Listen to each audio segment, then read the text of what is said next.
welcome you all in our classes provided by MDN Public School. Here is Anchali to teach you social science.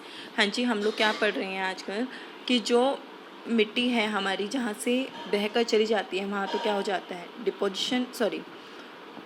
Degradation, ठीक है। और जहाँ पर जाकर वो मिल जाते हैं उसको बोलते हैं हम एग्रेडेशन, ठीक है। फिर हम लोगों ने देखा था कि जो मिट्टी जहाँ से बहा कर जाती है, ठीक है, उसको कौन कौन लेकर जाता है, वाटर भी, ठीक है। वाटर से चली जाती हैं, वो रिवर्स से जाती हैं, ठीक है, हवा के थ्रू जाती हैं। फिर हमने मेजर लैंडफॉर्म्स पढ़े थे कि कैसे कैसे वो अलग अलग टाइप की लैंडफॉर्म्स बनाती हैं। उसमें हम पढ़ चुके हैं कि पानी की वजह से, यानी कि नदियाँ जो मिट्टी बहा कर ले जाती है और जहाँ जाकर वो डिपॉजिट होती हैं वो कैसी कैसी लैंडफॉर्म बनाती हैं, ठीक है। उसके बाद हमने पढ़ा था कि जो समुद्र की लहरें हैं, ठीक है, वो मिट्टी को चट्टानों पर चोट मार मार कर यानी कि उनको तोड़ देती हैं और जिनकी वजह से इरोजन होता है। इरोजन क्या होता है, मिट्टी का बहकर चले जाना, यानी कि जो चट्टानें हैं, रोक हैं, वो क्या बहकर चली जाती हैं, ठीक है। आज हम पढ़ेंगे क्या, डिपोजिशनल लैंडफॉर्म, जो वेव्स हैं यानी कि समुद्र की जो लहरें हैं वो क्या है, वो जो मिट्टी वो बहा कर लेकर गई हैं कहीं ना कहीं जाकर डिपॉजिट भी तो करेंगी, ठीक है। तो वहाँ पर किस टाइप की लैंडफॉर्म्स बनती हैं, ठीक है। सबसे पहली क्या है, बीचेस। अगर हम उनको डिटेल में पढ़ेंगे तो क्या है, बहुत टाइम लग जाएगा, इसलिए हम डायरेक्ट यहाँ से स्टार्ट करते हैं। डिपोजिशनल लैंडफॉर्म यानी कि जो हमारे सी वेव्स हैं वो जब उस मिट्टी को बहाकर कहीं लेकर जाती है तो वहाँ पर किस टाइप की लैंडफॉर्म बनाती हैं। सबसे पहला क्या है, बीचेस। आप लोगों ने फिल्म्स में भी देखा होगा, ठीक है, सुना भी होगा कि ये बीच है, वहाँ पर बहुत सुंदर ऐसे हैं, ठीक है, जहाँ जाते भी हैं लोग स्पेशली घूमने के लिए, ठीक है। तो सबसे पहले लैंडफॉर्म क्या बनाती है, वो बीचेस। द सी वेव्स, जो समुद्र की लहरें हैं, डिपॉजिट सेडिमेंट्स। सेडिमेंट्स क्या होती हैं, वो चट्टानों के छोटे छोटे टुकड़े वो जो बहा कर लेकर आई हैं, along the shores that form bridges. Shores का मीनिंग आप लिख लीजिए, किनारा। क्या होते हैं, किनारा। हाँ जी, जो वेव्स हैं वो अपने साथ क्या बहा कर ले जाती हैं, मिट्टी बहा कर ले जाती हैं, कंकड़ के छोटे छोटे टुकड़े लेकर जाती हैं, कहाँ पर, नदी जो वहाँ पर किनारा है, ठीक है। और वहाँ पर जाकर वो मिट्टी क्या बनाती है, बीच। हाँ जी, बीच क्या होता है, समुद्र का किनारा ही होता है।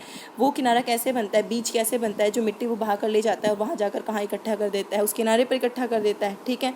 तो वहाँ जब किनारे पर मिट्टी इकट्ठी हो जाती है वो क्या बनाती है, बीच। मैरीना बीच ऑन तमिलनाडु, जो तमिलनाडु में मैरीना बीच है, तमिलनाडु के कोस्ट पर, तट पर, is a famous beach of India. India का सबसे फेमस बीच है, ठीक है, एग्जाम्पल दिया है इन्होंने। उसके बाद सेकेंड टाइप की जो लैंड फॉर्म क्या बनाती है, बार्स एंड बैरियर्स। क्या है, bars and barriers. The embankment का मीनिंग आप लिख सकते हैं तटबंध या फिर बांध। क्या है, तटबंध या फिर बांध। Of sands formed by sedimentation through sea waves. जो ये मिट्टी का बांध बना होता है ना, ये कैसे बनता है, जो पानी बहा कर लेकर, जो लहरें हैं वो अपने साथ साथ क्या है, कंकड़ बहा कर लेकर जाती हैं, ठीक है, parallel to the coastal line. और फिर वहाँ पर जो कोस्टल लाइन है ना, हमारी तट समुद्र का तट है, उसमें क्या है, उस लाइन के पैरेलल बिछ जाती है। जैसे कि यहाँ पर देखिए समुद्र तट है, इस पिक्चर में समुद्र तट के बिल्कुल पैरेलली क्या है, वो जो सेडिमेंट लेकर आई हैं, मिट्टी को बहा कर लेकर आई हैं, वहाँ पर क्या है, वो ऐसे इकट्ठी हो जाती है और एक तरह का वो पैरेलल लाइन बना देती है। पैरेलल लाइन तो पता ही है, एक लाइन के बगल में एक और लाइन बनाना, तो वो समुद्र तट के बगल में जाकर वहाँ पर इकट्ठी हो जाती है और वहाँ पर क्या बनाती है, एक पैरेलल लाइन बनाती है। उसको क्या बोलते हैं, while the larger bar are termed as the barrier. जो वो लाइन बनाती हैं, पैरेलल लाइन, ठीक है, सेडिमेंटेशन के थ्रू, वो तो होती हैं बार, लेकिन जो बड़े बड़े बार्स होते हैं उनको बोल देते हैं बैरियर्स। क्या बोल देते हैं, बैरियर। आई होप आपको समझ आया होगा कि एक तो पहले वो जाकर वहाँ पर मिट्टी इकट्ठी कर देती है, वहाँ पर बीच बन जाते हैं, ठीक है। और समुद्र के तट पर जहाँ पर क्या, कोस्टल लाइन, समुद्र तट होता है, वहाँ पर कई बार पैरेलल लाइन सी भी बन जाते हैं समुद्र के तट पर, उस पैरेलल लाइन को बोलते हैं बार्स। और जब वो लाइन्स बड़ी बड़ी हो जाती हैं तो उनको बोल देते हैं बैरियर्स। क्या बोल देते हैं, बैरियर्स। अभी हमने क्या पढ़ लिया, समुद्र के पानी से, वेव्स से किस टाइप से मिट्टी जाती है और कहाँ जाकर डिपॉजिट होती है, कौन कौन सी लैंडफॉर्म बनाती है।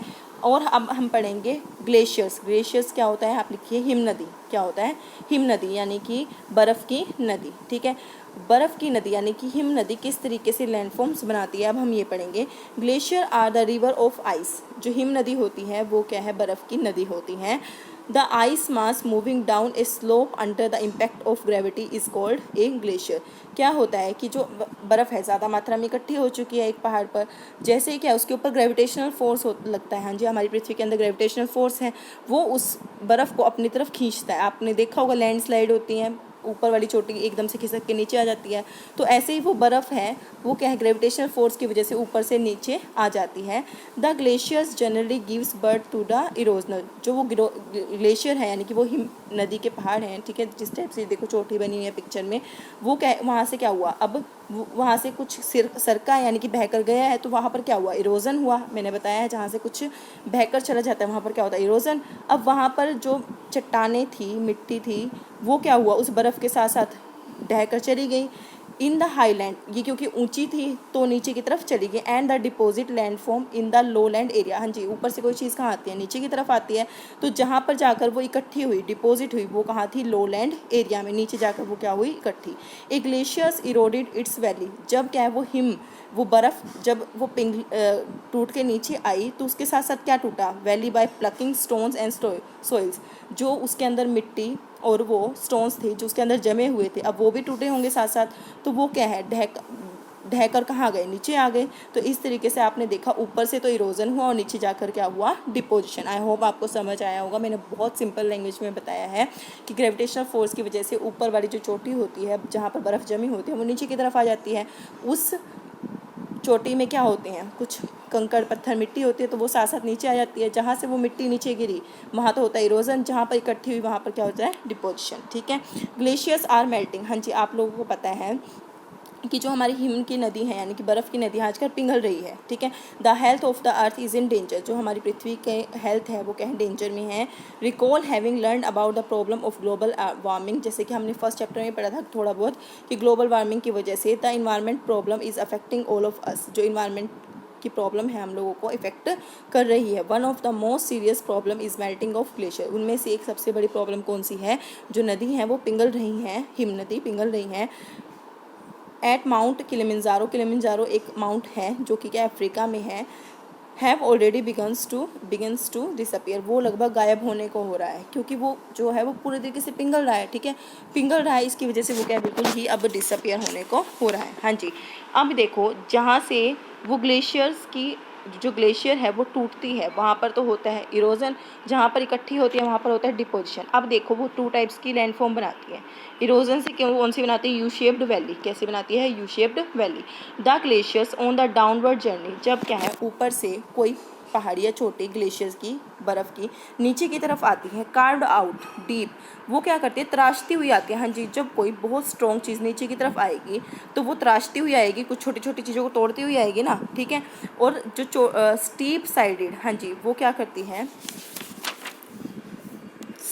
जो खड़ी हुई, वहाँ पर स्टीप का मतलब होता है खड़ी और कार्व आउट का मतलब होता है तराशना। जैसे कि वो नीचे की तरफ आती है तो वो क्या है, जो छोटी छोटी पहाड़ियाँ खड़ी होती हैं, मतलब स्टीप होती है, खड़ी होती हैं, उनको फ्लैट कर देती है। हाँ जी, आपको पता ही है जब कोई हम किसी नुकीली चीज़ पर कोई चीज़ बड़ी हैवी मारेंगे तो वो क्या हो जाएगी, बिल्कुल सिंपल फ्लैट हो जाएगी, ठीक है। इस तरीके से क्या है, जब वो ऊपर से नीचे की तरफ आती है तो वो क्या करती है, उनको फ्लैट कर देती है, जो कि क्या धीरे धीरे किस शेप में बन जाते हैं, यू शेप में। जैसे कि ऊपर से देखिए इस पिक्चर में अगर कोई पहाड़ी नीचे की तरफ आती है, ठीक है, तो बीच में जो भी चीज़ आएगी उसको वो प्लेन करती आएगी, ठीक है, और इससे क्या है, इसकी शेप यू शेप बन जाएगी। Horn, cirque, tarn, tail, crag etcetera are the other erosional feature of glacier, ये भी इनके क्या है एक तरीके के फीचर्स हैं, इनको बस आप देख लीजिएगा, ठीक है। उसके बाद अब ये जब बहा कर लेकर आई हैं, ठीक है, वहाँ तो इरोजन हुआ, अब वहाँ पर कहीं ना कहीं जाकर डिपॉजिट होंगी, तो डिपोजिशन लैंडफॉर्म क्या बनाती है, मोरेन्स, क्या बनाती है, मोरेन्स, जिसको बोलते हैं हिमोड, क्या बोलते हैं, हिमोड आप लिख सकते हैं। The material carried by the glaciers, जो मटेरियल ग्लेशियर्स लेकर आते हैं, सच एज रॉक, हाँ जी, जब वो ग्लेशियर ऊपर से नीचे की तरफ आए उसमें सिर्फ बर्फ़ थोड़ी ही थी, कुछ मिट्टी कंकड़ भी थे, ठीक है। बिग और स्मॉल, छोटे और बड़े, सैंड और सिल्ट, सैंड मतलब रेत, सिल्ट होता है गाद, गेट्स डिपोजिट, वहाँ पर क्या हो जाता है, इकट्ठा हो जाते हैं। These deposit form glacier moraines, जिसकी वजह से क्या बनता है, ग्लेशियर नदी का मोरेन्स हिमोड बनता है। दे आर रिड्स, वो क्या होते हैं, रिड्स, रिड्स मतलब चोटी की तरह, अब वो जहाँ पर इकट्ठा हुआ वहाँ पर एक चोटी की तरह इकट्ठा हो जाता है, ठीक है। Like depositional feature of glacial till, ये उसकी एक फीचर है, तभी तो हिमोड बना ना वो, ठीक है, जहाँ पर वो इकट्ठा हुआ वहाँ पर क्या है, वो एक चोटी की शेप में खड़ा हो गया, ठीक है। They can be dragged, drag का मतलब होता है सरकना, वो सरक जाते हैं व्हेन द ग्लेशियर मेल्ट, जैसे ही बर्फ़ पिघलती है वो क्या हो जाते हैं, अपनी जगह से सरक जाते हैं, ठीक है। देखिए जैसे कि ये रहा, ऊपर से जब ये नीचे आई इसके साथ सैंड सिल्ट वगैरह थी, जैसे ही क्या है ये पिघली तो क्या है ये अलग फॉर्म में आ गई। ड्रम लाइन इसका एसेट्रा आधा important deposition landform of glaciers. Drum lines वगैरह भी इनकी एक इंपॉर्टेंट लैंडफॉर्म है। हाँ जी, आज के लिए इतना ही। मिलते हैं हमारी नेक्स्ट क्लास में। नेक्स्ट क्लास में ये चैप्टर कंप्लीट हो जाएगा, ठीक है। फिर हम इनके क्वेश्चन आंसर स्टार्ट करेंगे। तब तक के लिए स्टे सेफ, स्टे हेल्दी।